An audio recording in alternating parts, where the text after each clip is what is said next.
joining us from that part of the Gaza Strip. Now, 11 people have been killed and more than 130 wounded in a barrage of Russian drones and missiles that struck several districts of Kyiv and brought down an apartment block overnight. Ukrainian officials said Russia launched 8 cruise missiles and around 300 drones at Ukraine, with the capital the main target. The majority were shot down, but several buildings in the capital were still hit. The latest attacks happened despite renewed pressure from President Trump for Russia to end its attacks on Ukraine. Here are some residents of Kyiv describing what happened. We live across the street. I left my child with my husband and ran out into the street. From the balcony, I saw a woman lying in a pool of blood at 5 in the morning. We ran out into the street to help. We went outside and saw a car on fire and explosions. It's impossible to describe. It's a shock. I still can't come to my senses, but it's very scary. Meanwhile, Ukraine's parliament has voted to re-establish the independence of the country's anti-corruption bodies, reversing a change which had been approved by President Zelensky. Those earlier changes meant the investigators would have had to answer to the office of the president. That triggered protests across the country, and MPs have now voted to restore independence to the investigators. Well, let's speak now to Petro Burkovskiy, Executive Director of the Ukrainian think tank, the Democratic Initiatives Foundation. Thank you very much for joining us on BBC News today. I just want to start with the overnight attacks on Kyiv. And you've described this as Russia trying out new tactics. Elaborate on that for us, if you would. Yes, thank you. The new tactics means that these are combined attacks. When Russia uses the jet propulsion drones, Shahids, they upgraded them with jet propulsion, and they used hundreds of them, together with so-called fake drones, which just distract radar system, and also they are using more and more the low-flying cruise missiles, which are also enhanced with the use, by the way, of the microchips coming from China or from other countries. So their tactics is to distract as much as possible the anti-aircraft system, anti-aircraft radars, and then to hit the targets. And another tactics is that they mix civilian targets and military targets, and they intentionally hit civilian targets because so these are kind of hybrid attacks.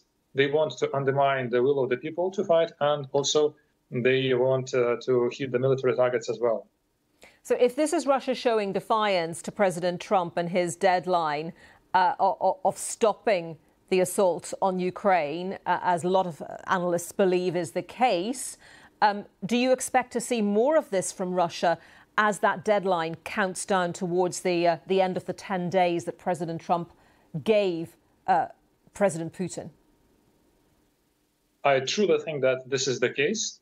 But also we should keep in mind that by increasing the number and the intensity of these attacks using drones and cruise missiles and ballistic missiles, all of these missiles and even drones, they have inside the microchips and some spare parts that can be found and can be bought only in the Western countries.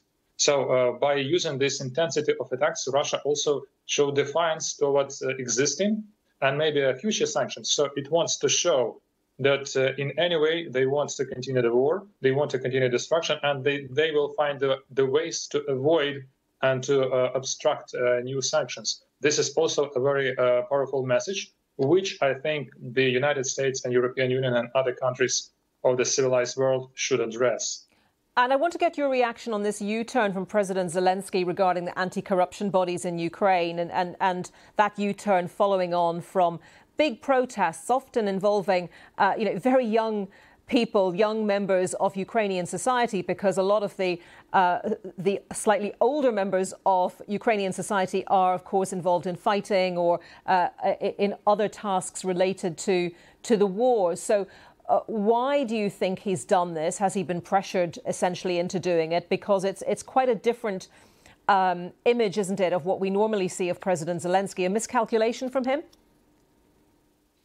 I think that was miscalculation, but not about his intentions. His intentions were very clear. He wanted to protect himself and his closest people from the investigations from the corruption investigations. People have been involved in the corruption, especially in the defense sector. So he wanted to protect them. Right now, he understood that the people are against, and he was forced by the people. And for us, it's a very good sign, because these protests, as you mentioned, these were young people. They are not afraid. They did not leave the country. They stay in the country. And they also fight for their parents, for people like me, who are right now on the front line and who cannot rebel and cannot revolt, of course. But for us, it's a very huge encouragement to continue fighting and to protect our country, because we see that we have future. And this future already has started to protect us from corruption and from the bad governance.